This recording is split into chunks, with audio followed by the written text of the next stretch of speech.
এখানে তো যে ধারায় মামলাটা হবে আপনিও জানেন, সন্ত্রাস বিরোধী আইন।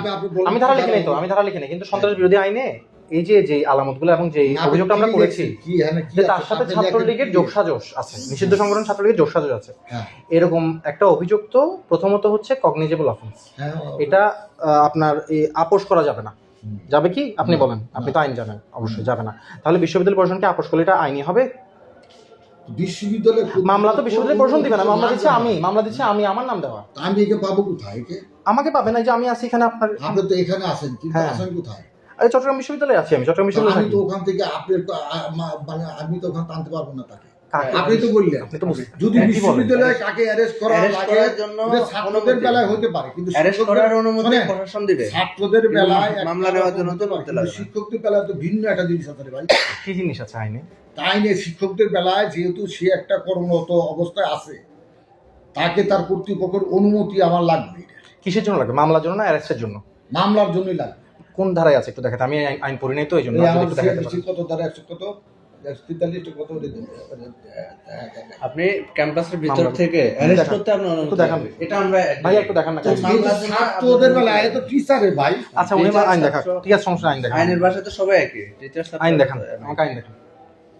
আচ্ছা স্যার আমি সিআরবিসি পড়ে আসছি আলহামদুলিল্লাহ, আমি সিআরবিসিতে A+ পেয়ে আসছি আলহামদুলিল্লাহ। সো আপনি আমাকে দেখাইলে আমি একটু বুঝতাম আর কি, আমার তো ধারা মুখস্থ। আচ্ছা আমাদের স্যার সার্কেল স্যার কি বলে গেল? যা কর্তৃপক্ষ করে জানাচ্ছি, বসেন দেখেন।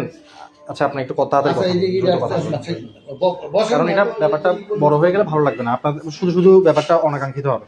অনাকাঙ্ক্ষিত তো অনাকাঙ্ক্ষিত এই ব্যাপারটা তো ভিন্ন খাতে যাচ্ছে।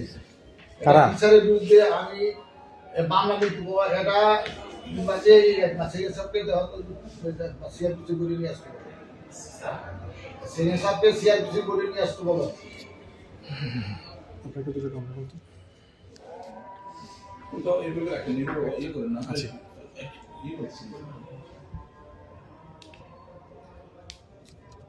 আর আপনি যে সকল এভিডেন্সের কথা বলছেন সেটা নিষিদ্ধ গঠিত সংগঠন, যাই হোক আমি অতদূর যাচ্ছি না। আমি আমার সিনিয়র অফিসার, আপনি আপনার কর্তৃপক্ষের সাথে ডিসি সাহেবের সাথে আর এসপি সাহেবের সাথে কথা বললেন, তারা আমার যে অনুমতি দেয় আমি সেটা মাথা ব্যথা নিই। আচ্ছা একটা মামলা তো নেবেন হচ্ছে অফিসার ইনচার্জ। আমি তো আপনার এসপি তাইলে মামলা নিতে মানা করছে? হ্যাঁ এসপি বা ডিসি মামলা নিতে মানা করছে?